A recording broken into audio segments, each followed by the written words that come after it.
The other side.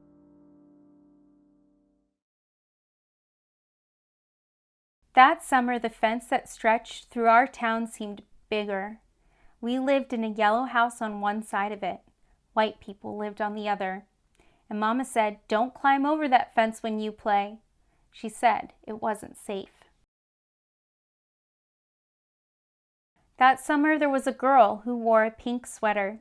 Each morning she climbed up on the fence and stared over at our side. Sometimes I stared back. She never sat on that fence with anybody, that girl didn't. Once when we were jumping rope, she asked if she could play, and my friend Sandra said no without even asking the rest of us. I don't know what I would have said. Maybe yes, maybe no. That summer, everyone and everything on the other side of that fence seemed far away. When I asked my mama why, she said, "Because that's the way things have always been." Sometimes when me and Mama went into town, I saw that girl with her mama, and she looked sad sometimes, that girl did. "Don't stare," my mama said. "It's not polite." It rained a lot that summer. On rainy days, that girl sat on the fence in a raincoat. She let herself get all wet and acted like she didn't even care. Sometimes I saw her dancing around in puddles, splashing and laughing. Mama wouldn't let me go out in the rain. "That's why I bought you rainy day toys," my mama said. "You stay inside here where it's warm and safe and dry."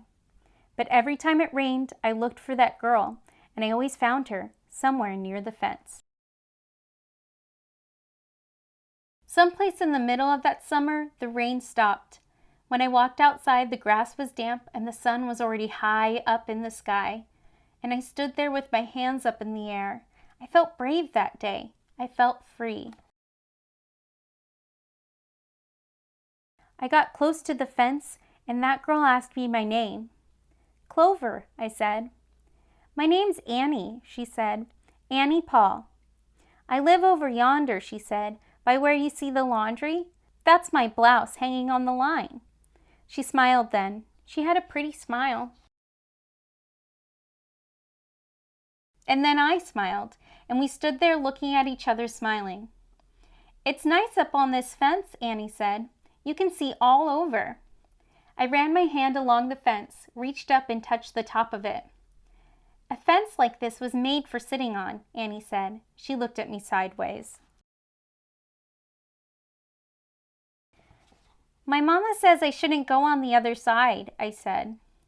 "My mama says the same thing, but she never said nothing about sitting on it." "Neither did mine," I said. That summer, me and Annie sat together on that fence, and when Sandra and them looked at me funny, I just made believe I didn't care. Some mornings my mama watched us. I waited for her to tell me to get down from that fence before I break my neck or something, but she never did. "I see you made a new friend," she said one morning. I nodded and Mama smiled. That summer, me and Annie sat on that fence and watched the whole wide world around us. One day, Sandra and them were jumping rope near the fence, and we asked if we could play. "I don't care," Sandra said. And when we jumped, Sandra and me were partners, the way we used to be.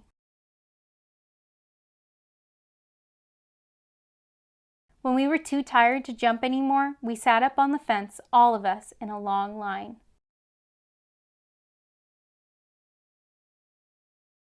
"Someday, somebody's gonna come along and knock this old fence down," Annie said. And I nodded. "Yeah," I said, "someday." The end.